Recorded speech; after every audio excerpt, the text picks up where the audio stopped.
So, you want to know how to make a render like this. Really fast, really simple. I make these renders all the time. So let's get right into it. So first things first is I provided a link in the description to Google Drive where I have posted a rigged human base mesh model. I use it for like every one of my renders. I've been using it for over a year and a half now. It's really good. You can also get it. You can also get the unrigged version off of like free3d.com. But I'm gonna go ahead and import that guy by just going to File, Import, and then FBX because it's an FBX file, and just go to wherever you saved him at and just open him. And he's gonna be really small at first, so you're gonna have to scale him up. And for size reference, I usually just scale him up to the height of about this default light that's in here, and that's that.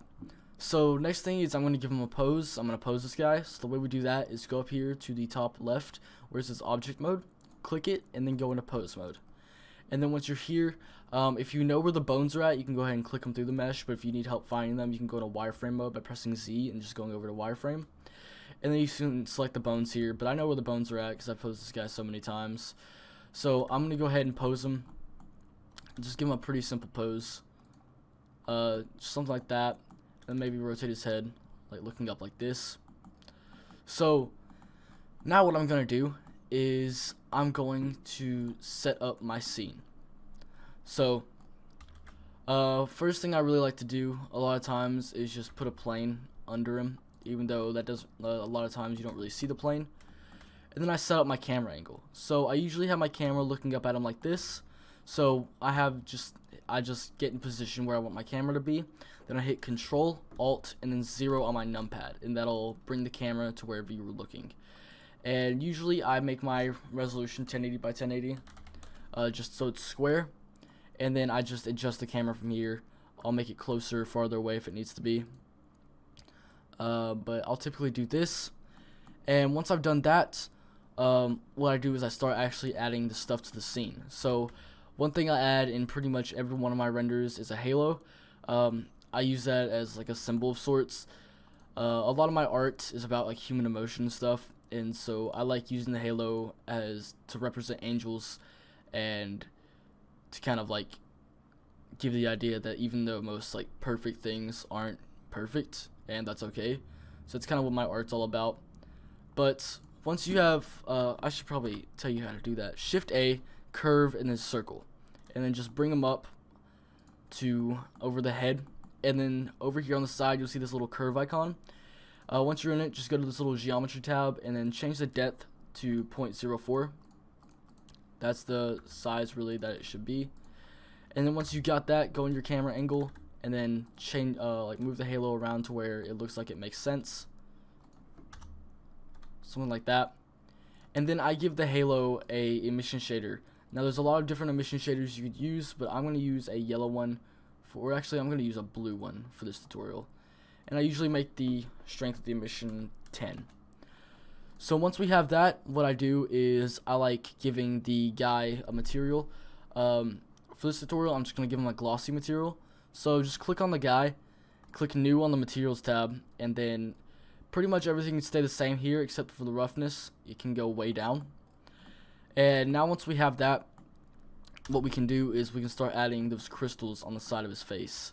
So what you can really do, you can pretty much do like anything here, but what I like to do is I like to get an icosphere, kind of stretch it out, and then add a modifier, decimate, and then just decimate it to where it kind of looks like this crystal thing.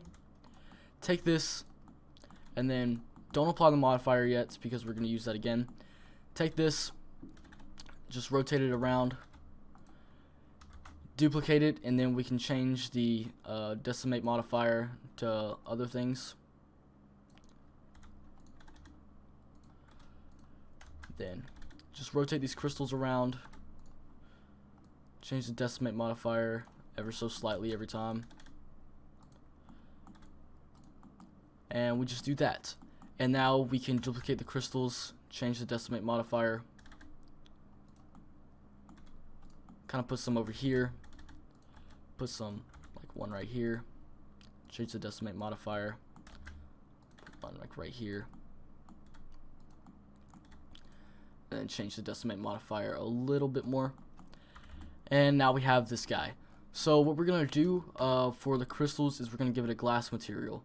So just click on it, go to materials, and click new, and then change the surface to a glass material, or glass BSDF. The roughness can go down a little bit, but not all the way.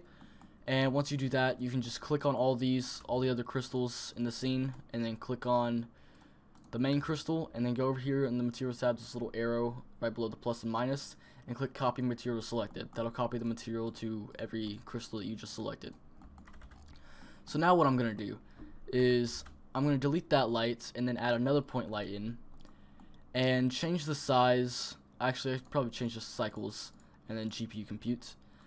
Change the size to maybe 0.15 and then just kind of put him in the crystal, like right here somewhere, and then do it again over here.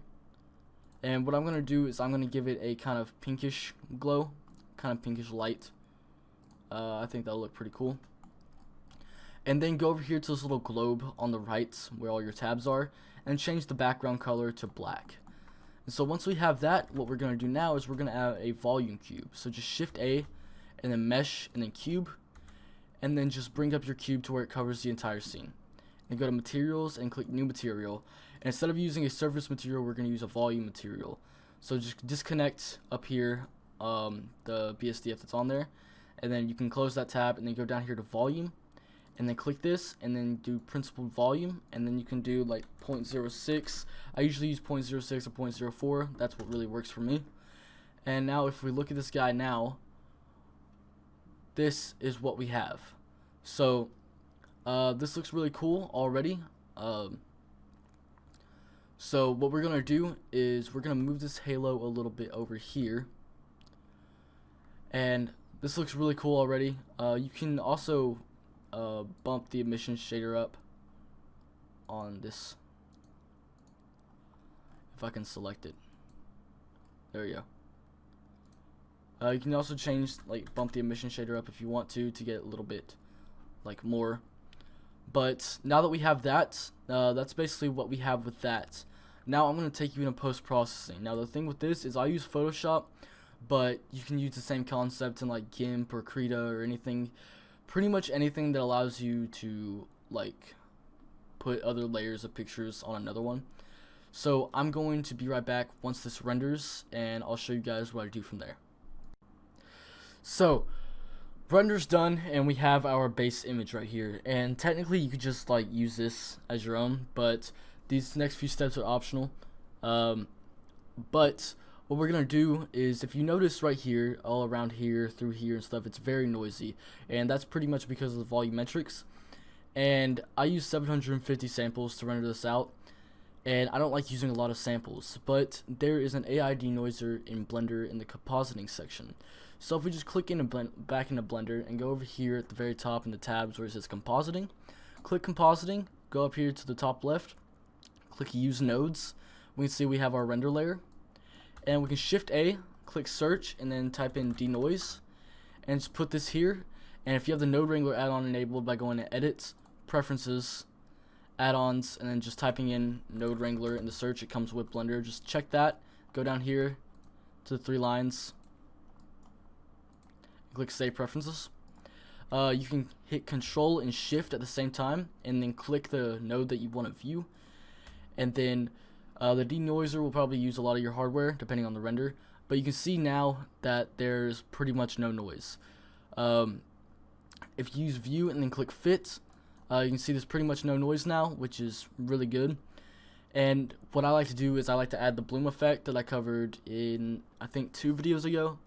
If you hit shift A and then type in glare and then put that in the viewer node, you can see right now what it does when it finishes. See, right now it just gives these streaks because we have it on the streak setting. But if we click this and go to fog glow, what it does is it gives everything a glow. And so I'm going to turn this on high, the high setting, and then wait for this to render back out. And yeah, that's pretty much it. I might change the size up to 9 to see how that looks.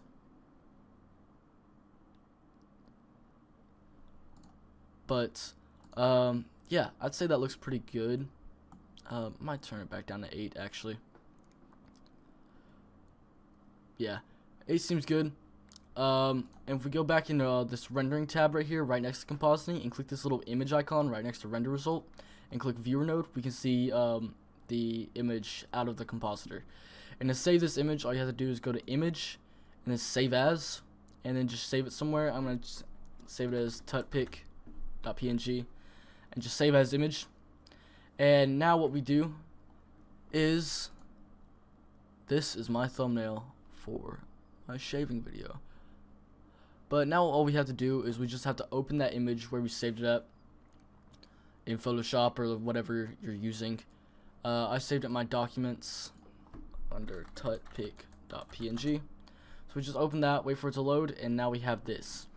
So a lot of times what I'll do, the first thing I'll do is add a color curve, and I'll just bring this down a little bit, bring this down a little bit, we'll bring this up, might bring this up a little bit, and then bring this up a little bit too. So not much in the color curves, but just a little bit to give it a little bit more like vibrance, I guess.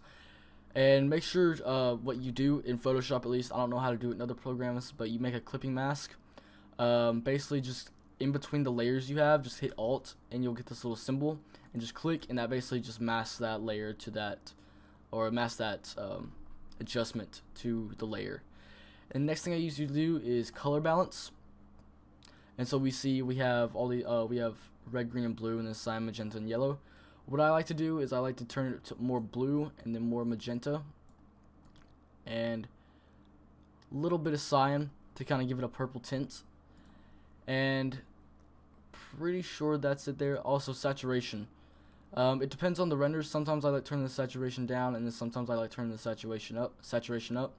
I'm gonna turn the saturation up a little bit on this, and that's what I do right there. And then I'm going to clip these masks together by just alt clicking on it, just like how we did before. And then I'm going to get some dust overlays. You can find these very easily. Just look up dust overlays on Google. There's tons of different ones. I'm not going to bother linking them because you can just find them on Google. They're really easy. Basically, just make sure that they're high enough resolution, and make sure it's a black background, because if it's not a black background, it won't work. Basically, I'm just going to click File and then Place Embedded. And once this little file explorer comes up, I'm going to go to my main drive, and then I'm going to have to scroll down quite a bit to find them. But once I do find them, it'll be pretty nice. So I usually use this one, and then I just scale it up like this in place. And so now once you have the dust covering the whole image, basically make sure the dust layer is selected, and over here where it says normal, click this. This is where it's going to be different in every program, but just click normal. Wherever like you have these like mask options, turn it to lighten. And then once it's on lighten, you can see that the blacks are a lot transparent now. And we can also lower the opacity to maybe like 10. And once I might up it to 15. Yeah, 15 looks good. And then what we can do is we can add a color curves to this, mask it to the dust layer, and then just bring this down a little bit, just to kind of mix it in a little bit better. And then I'm going to do the same thing with my other dust layers. So I'm going to bring up my file explorer again, scroll all the way down to where my dust layers are. I have this dust layer. I usually put this one up top. I don't usually resize this, but I put this one up top, and then lighten it, and then put it at like 15. And that kind of gives like a dust thing falling down. And once I do that, I have one more that I use sometimes. I don't use it all the time, but I do use it sometimes. I'll just go down here all the way down until I get to dust 3. And basically just size this up to like this, and place it. And then I just lighten this, make the opacity like 10. Actually, I might need to make that a lot lower.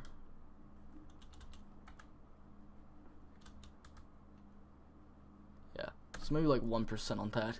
But yeah, that's what I really do, and that's what this render is pretty much complete now. I might make a few adjustments on maybe hue saturation. I might turn the saturation down a little bit more. Color balance, I might make them a little bit more vibrant. This. You can also brightness and contrast. Might want to increase the brightness a little bit to where it's like this, and then we can kind of tone the highlights down. And that's basically what you have. Yeah, you basically have this. One thing I do like to do though after this is go back to our original image layer and then go to filter and then blur and then tilt shift, and it'll bring up this like blur menu type thing. And what I usually do is I just like usually kind of shape it like this, and then maybe give it a bokeh.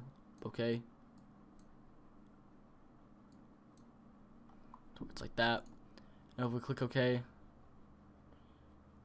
can see if we give it a second, we can see we have blurs down here and stuff now. So that's pretty cool. Yeah, that's pretty much it.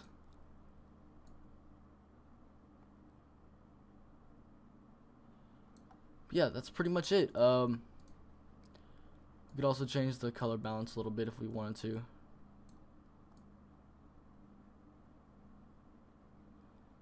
Maybe.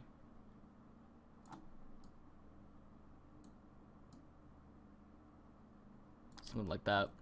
But yeah, that's pretty much it. That's your finished render basically, and hopefully you guys learned something from this. Hopefully it helped some of you out, making a render, just something. If you guys did enjoy this video, make sure to subscribe. It helps getting my videos out to other people. Make sure to like the video too. Comment. I always read you guys' comments and I love seeing them. But thanks guys so much for watching. My name is Michael from Polygon Island. I'll see you guys next time. Bye.